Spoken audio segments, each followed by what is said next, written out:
오늘은 네 부모를 공경하라 하는 제목으로 은혜를 받으려고 합니다. 세계적인 노화 학자가 미국의 레오나드 준 박사가 100살 장수인 생활조사차 한국에 왔어요. 근데 한국의 최장수 마을이 어디냐면 전북 순창 장수 마을로 찾아갔는데, 이 마을의 장수의 원인 중에 하나가 어른들을 모시고 사는 가족의 따뜻한 사랑이 있기 때문이라고 말을 했어요.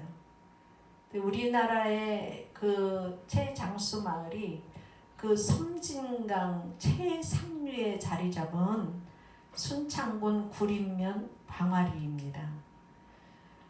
그 방화진 그 맑은 물이 앞에 흐르고 뒤에는 화문산 자락이 이렇게 감싸두는 분지역 마을인데, 그 2009년 당시에 130명의 주민 중에 80살 이상 노인이 12명이고 태반이 60세부터 70살이라고 합니다.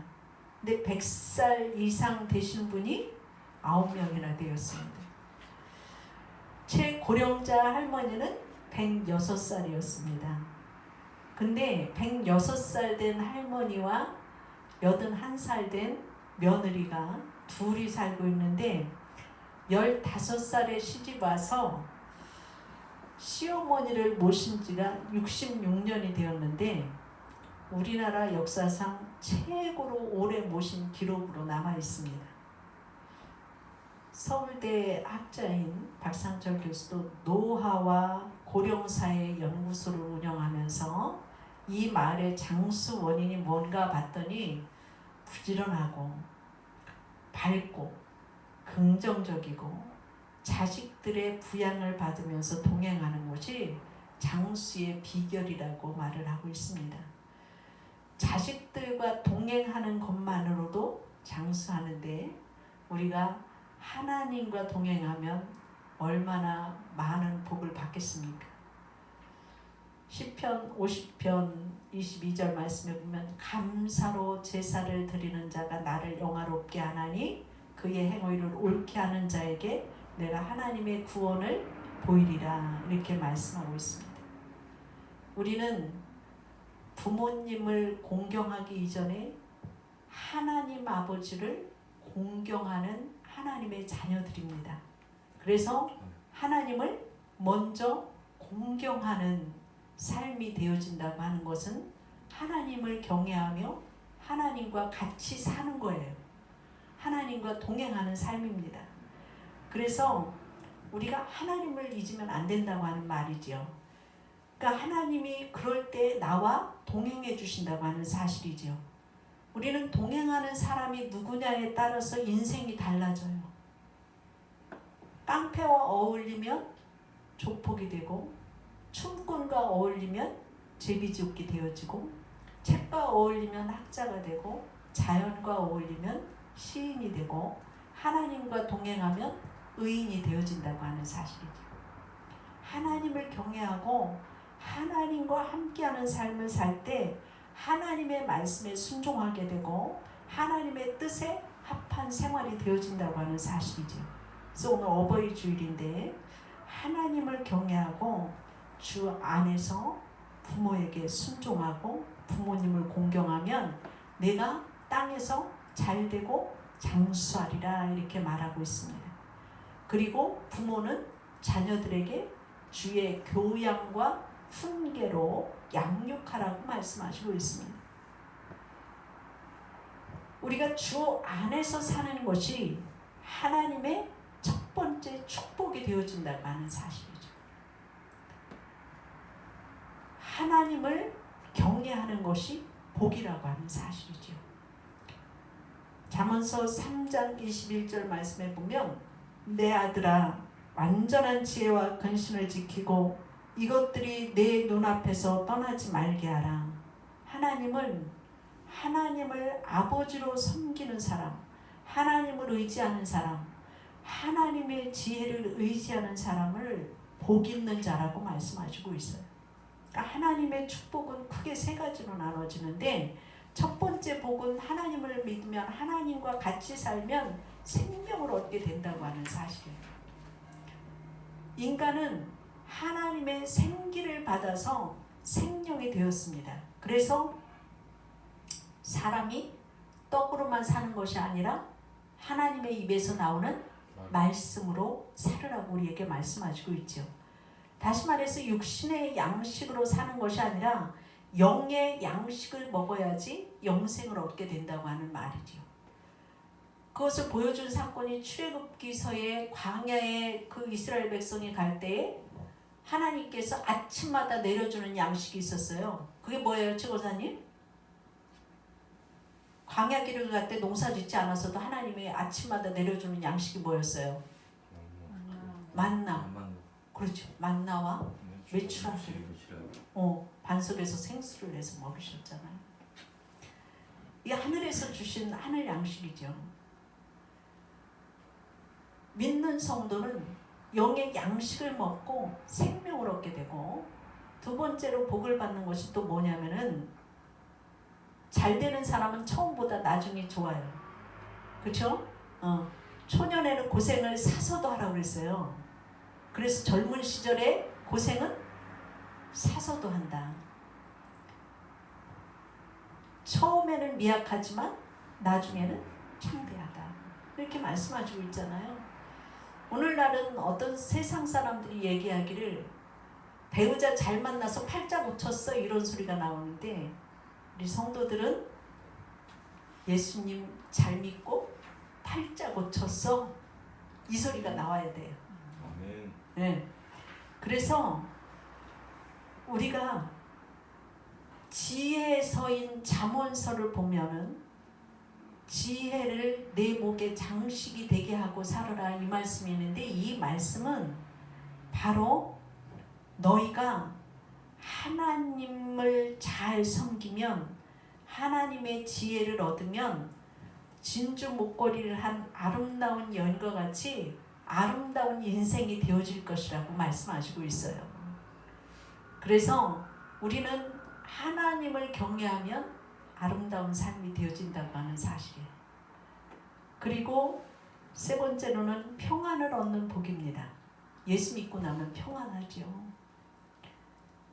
하나님 믿으면 하나님의 자녀가 되고 아름다워지고 평안을 우리가 얻는다고 하는 사실이죠. 그래서 인생을 살다 보면 내가 생각지 않은 어려운 일들이 수없이 많이 닥쳐요. 그래서 시험이 들 때도 있고, 내 앞에 죽음의 문제도 있고, 또 미래나 또 자녀의 문제, 노후의 문제, 온갖 두려움이 우리의 마음을 불안하게 하고 우울하게 만들고 정신을 살gan하게 합니다. 마음의 평안을 뺏어가요. 그러나 하나님이 평안을 주시면, 바울과 실라가 옥중에서 복음을 전하는 것이, 꼭 복음 전하다가 감옥에 들어갔어도 감옥에서 찬송과 기도했잖아요. 기쁨이 충만하게 찬송과 기도했을 때 어떻게 됐습니까? 옥토가 열리고 간수장이 구원받는 일이 일어났지요. 한경은 감옥 속에 있어서 감사할 일이, 평안할 일이 없음에도 불구하고 하나님이 함께 하실 때 평안을 주셨던 것을 볼 수가 있어요. 그리고 그 바울이 로마에 가서 복음을 전하고 싶어서 하나님 앞에, 주님 제가 로마에 가서 복음을 전하려고 합니다. 로마로 보내주세요. 그렇게 기도했는데, 오늘날과 같으면 비행기를 타고서 갈 수 있었지만 그 당시에는 배를 타고 가는데, 배 안에 누구와 같이 탔습니까? 하나님은 제수들 270명 탄 그 배에다가 바울을 태워요. 제수들과 같이 배를 타고 갑니다. 복음을 전하러 가는데, 여러분 예수 믿는다고 해서 막 일사천리로 호강하고 그런 거 아니에요. 주님의 십자가의 길은 바로 나를 버리고 주님이 원하시는 방향으로 내가 쫓아가는 거예요. 그래서 바울이 로마의 그 심장부에 복음을 전하기 위해서 갔지만 비단길을 걸어가는 것이 아니라 고난의 그 길에 제수들과 같이 태워서 그 풍랑이 일어나는 그 시절에 그 시기에 바울이 그 배를 타고 가는 것을 볼 수가 있어요. 복음을 전하기 위해서. 그 제수들과 같이 타고 갈 때에 지금은 풍랑이 있는 시절이니까 절대로 지금 가면 안 된다고 얘기를 했지만 선장이나 선주는 배가 출항하기 전에는 순적했기 때문에 괜찮다고 그냥 갔어요. 그런데 중간쯤에 가다가 보니까 그 유라굴로라고 하는 광풍이 일어서 배가 깨질 정도가 되어지죠. 우리 박지성 성도님 배 타고 이렇게 한국 오셨나요? 비행기 타고 오셨죠? 네.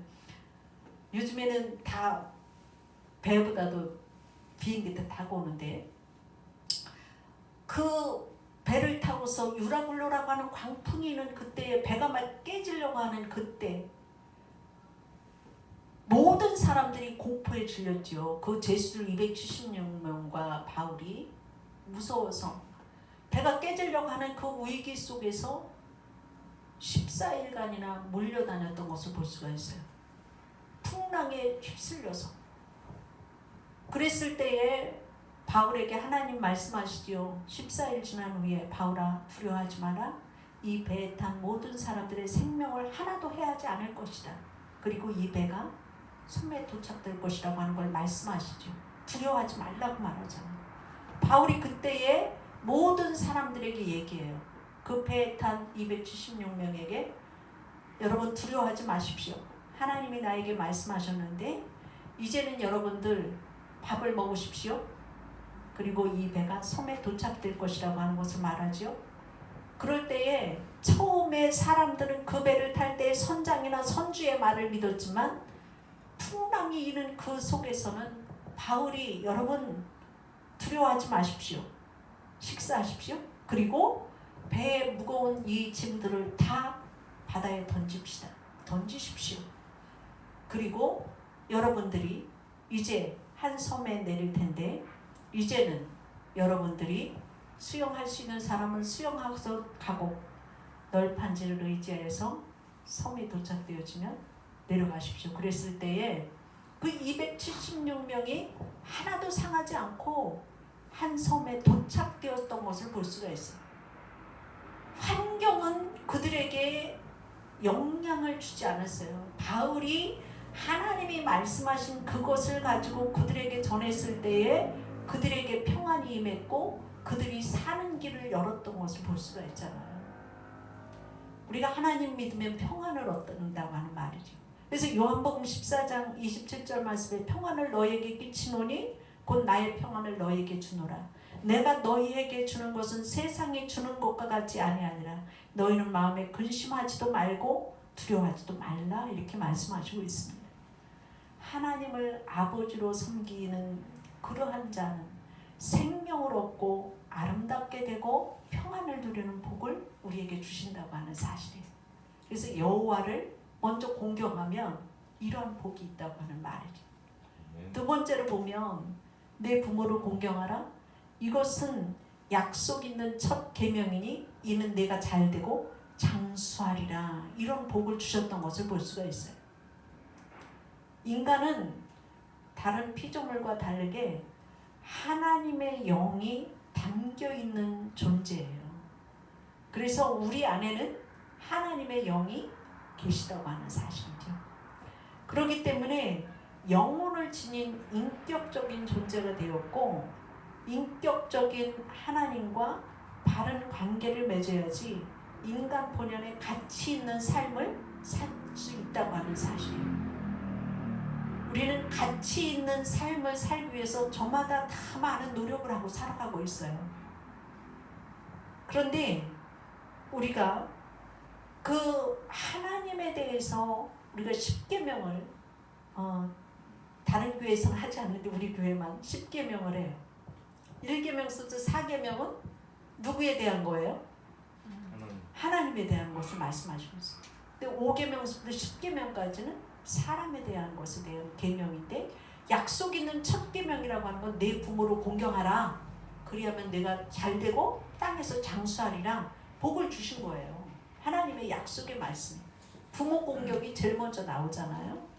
그래서 우리가 부모를 공경하게 되면 네가 잘되고 땅에서 장수하는 복을 받을 것이다 이렇게 말씀하시잖아요. 부모는 누구나 자식이 건강하기를 바래. 그렇죠? 응. 그리고 장수하기를 바래요. 그리고 아무리 막 말썽을 피우는 자녀라고 해도 자식이 아파서 병원에를 가면 잠을 못 자고 간병을 하는 게 부모예요. 또 부모는 자식이 순탄한 길 가기를 원해요. 부모는 자식이 잘 되기를 원하고 잘 되기 위해서 기다리고 있어요. 부모는 자녀에게 지혜로운 길을 가르치고 그들을 정직한 길로 인도하고자 애를 써요. 비록 나는 미련해서 자신만큼 이렇게 미련해서 내가 미련한 일도 행하고 또 나는 못 배웠지만 우리 한국의 부모들은 특별히 내가 못 배웠으니까 자식 공부를 시켜야 돼. 그러면서 시골에서는 소를 팔고 논밭을 팔고 그래서 대학을 가르쳐요. 그래서 우리나라가 정말 세계적으로 학력이 높은 나라잖아요. 지금 다 대학 나왔잖아요. 나는 희생해도 내 자식은 어디에 가서 빠지지 않고 잘 되기 원해서 가르친다고 하는 사실이죠. 우리는 그러한 그 부모의 심정을 이해하고 또 부모의 말씀에 순종함으로 지혜의 길을 가야 되고 정직의 길을 걸어야 하는 그러한 사람이 복을 받는다고 말씀하시고 있어요. 성 어거스틴이라고 하는 중세의 신학자가 있어요. 근데 이 어거스틴이라고 하는 사람이 말썽을 많이 부렸어요. 그래서 젊었을 때 아주 방탕한 삶을 살았습니다. 16살에 아버지가 돌아가셨는데 17살에 가출을 해서 사생아를 낳고 또 그 사생아난 것뿐만 아니라 마니교라고 하는 이단에 빠져서 어두운 세상을 막 살았어요. 그런데 이 어머니는 이름이 모니카인데 모니카가 아들이 집을 나간 그 이튿날서부터 하루도 빠짐없이 매일 교회에 나와서 하나님 앞에 울면서 기도하는 거예요. 울면서 기도할 때 그 교회의 담임 목사님인 암브로스라고 하는 그 목사님이 그 어머니에게 유명한 말을 해요. 오직 기도하십시오. 기도하는 것이 바로 자식을 망하지 않게 합니다. 기도하는 자의 자식은 망하지 않습니다. 이 말이 유명해요. 여러분이 자식을 위해서 기도하면 자식이 망하지 않아요. 이 말대로 정말 15년 후에 그 아들이 집으로 돌아와요. 집으로 돌아왔을 때 그가 하나님을 만나고자 말씀으로 들어오기 시작을 했고 기도하기 시작을 했습니다. 그런데 그가 하루는 정원에서 아이들이 막 놀고 있는데 아이들이 노래하는 소리를 가만히 이렇게 듣는데 무슨 소리를 하느냐면 책을 펴서 읽어라, 책을 펴서 읽어라. 아이들이 그렇게 노래를 하면서 노는 거였어요. 근데 무심코 정말 이 어거스틴이 책을 펴서 보니까 성경책이 펴져 있는데 책을 펴서 읽어보니까 로마서 13장 13절 14절 말씀이었습니다. 낮에와 같이 단정히 행하고 방탕하거나 술 취하지 말며 음란하거나 호색하지 말며 다투거나 시기하지 말고 오직 주 예수 그리스도를 옷 입고 정욕을 위하여 육신의 일을 도모하지 말라. 그 말씀을 읽는 순간 성령이 임했고 그가 회개함으로 중세의 유명한 신학자가 되었고 그가 77살까지 살면서 북아프리카에 가서 평생 복음을 전하는 자로 살았던 것을 볼 수가 있어요. 여러분, 기도하는 자의 자녀는 망하지 않아요. 기도하시기 바랍니다. 자녀를 위한 기도를 멈추지 마시고, 또 이런 부모를 여러분들이 공경하면서 주 안에서 순종하는 것은 자녀들의 마땅한 도리라고 하는 말이죠. 부모님을 공경하는 귀한 삶이 되기를 주의 이름으로 축원합니다.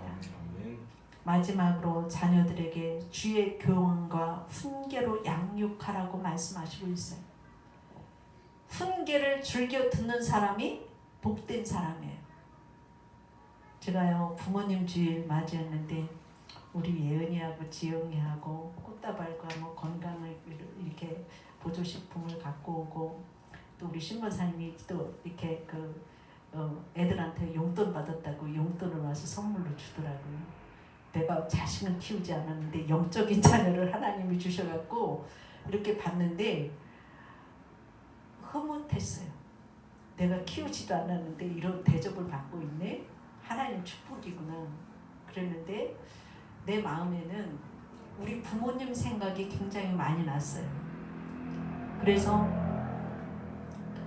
부모님의 산소라도 한번 가봐야 되겠다 그러는데 요즘에 교회 수리 때문에 꼼짝할 수가 없어서 못 갔는데, 부모님이 살아계셨을 때 나한테 사랑을 줬던 그 부분을 부모님 살아계실 때는 느끼지를 못했어요. 근데 돌아가시고 나니까 이제 생각이 나는 거예요.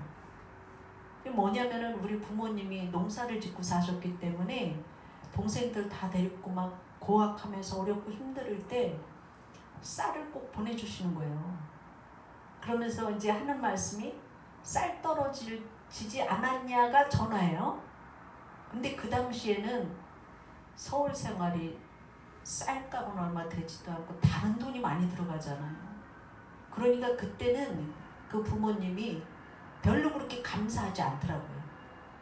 그리고 김장해서 가져가라 뭐 막 그러는데, 김장 하러 가려면 왔다 갔다 차비하고 시간하고 뭐 막 그러니까 가서 또 해야 돼. 막 이렇게 하면은 귀찮잖아요. 그래서 그게 별로 반갑지 않았어요. 싫었어요.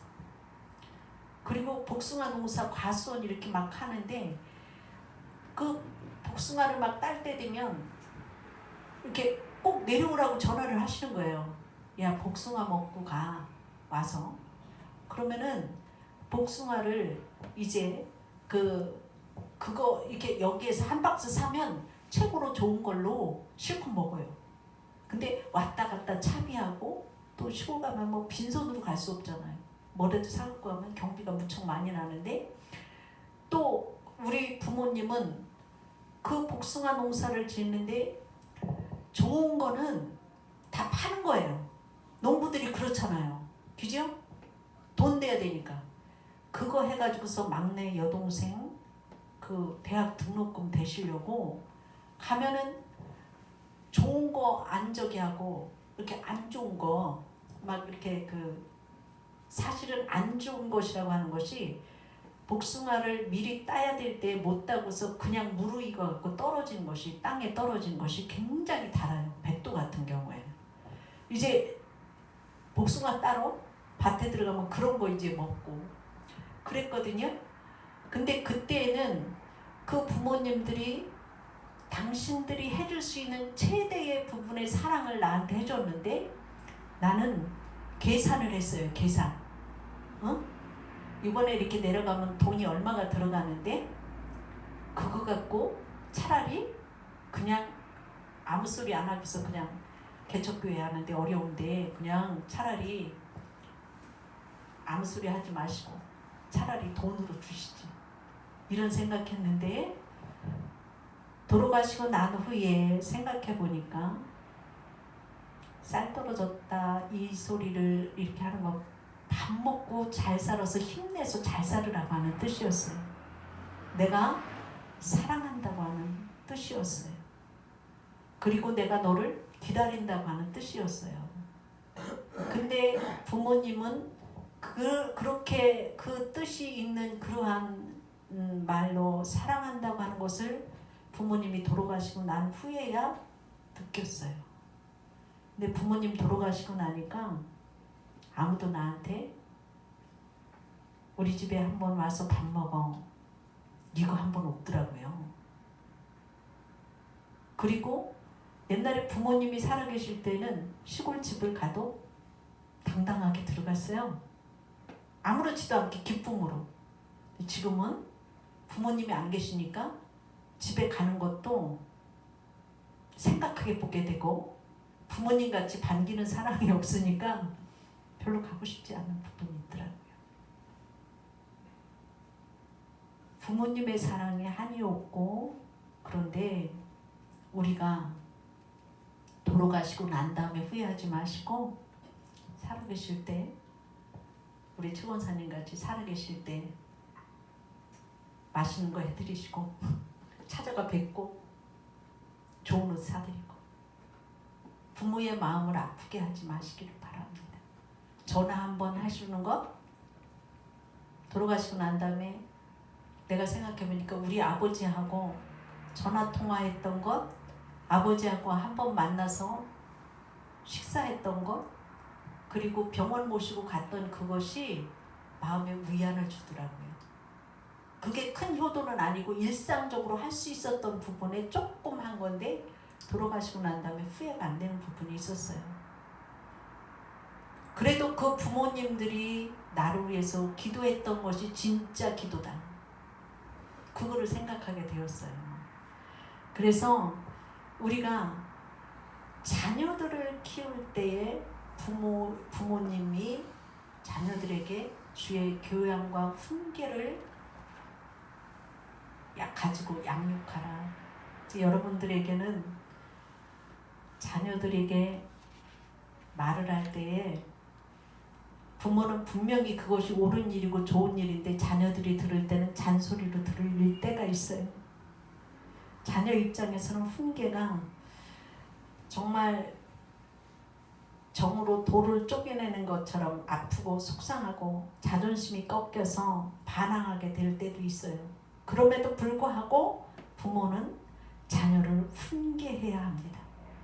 훈계를 잘하지 못해서 자녀를 멸망의 길로 이끈 부모가 있죠. 엘리 제사장의 두 아들들이 아버지가 제사장이면서 그 아들들도 마땅히 제사장이 되어야 함에도 불구하고 그 엘리의 두 아들들은 성전에 하나님 앞에 제물 드리는 것을 먼저 먹고 성전에서 봉사하는 여인들을 겁탈함으로 인하여서 죄를 짓는 그것을 보고 아버지가 그렇게 하지 말라고 타이르는 것으로 끝났던 것을 볼 수 있어요. 그렇게 됨으로 인하여서 그 블레셋이 쳐들어왔을 때 그 하나님의 법궤를 앞세워서 가면 승리할 줄 알고 법궤를 모시고 나갔다가 법궤는 뺏기고 두 아들이 한날에 전사를 하고 그 소식을 들은 아버지는 죽고 그 며느리는 아기 낳다가 죽는 걸 볼 수 있잖아요. 근데 성경에는 이러한 사람이 있는 것뿐만이 아니라 레갑 족속의 얘기도 나와요.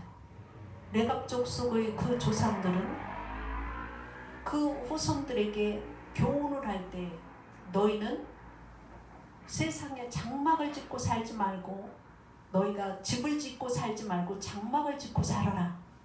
그리고 너희들은 포도주나 독주를 마시지 말아라. 그랬을 때에 세상에 어떠한 어려움이 왔었고 힘든 일이 있었어도 그 부모로부터 훈계받은 그것을 평생 동안 지켰고 대를 내려옴으로 인하여서 그들이 하나님 앞에서나 사람들한테 복을 받았고 보호함을 받았던 것을 볼 수가 있어요. 우리는 주의 교양과 훈계를 가지고 자녀들을 양육할 때 우리가 하나님의 법을 지킬 때에 하나님이 복을 내려주시고 나를 보호하신다고 하는 사실이에요. 내가 지키는 것만큼 하나님 보호해 주신다고 하는 사실이에요. 그래서 여러분들이 정말 그 하나님의 법을 잘 지킬 뿐만이 아니라 사회의 질서의 법도 잘 지켜야 돼요. 그렇잖아요. 대한민국의 국민의 의무. 세금 내야 될 때는 세금 내야 되고 교통법규를 지켜야지 내가 안전해요. 그죠? 횡단보도 하나 건너가는데 또 파란불일 때 내가 건너가야지 안전해요. 생명이. 그쵸? 성원사님 네. 운전하고 다니다가 빨간불 있으면 무조건 어떻게 돼야 돼요? 서야죠. 그러면 내가 보호를 받잖아요. 바로 하나님의 법과 계명도 내가 지키는 만큼 보호해 주신다고 하는 말이에요. 사회의 법도 마찬가지고요. 여러분, 여러분의 자녀들이 잘 되어지기를 원합니까? 하나님의 교양과 훈계로 양육하는 삶이 되기를, 또 자녀들은 그 교양과 훈계가 여러분에게 삶을 보호함을 받을 수 있는 가장 귀한 훈계를 순종함으로 여러분이 복을 받는 삶이 되기를 주의 이름으로 축원합니다. 기도하겠습니다. 하나님 감사합니다. 우리의 가정을 주시고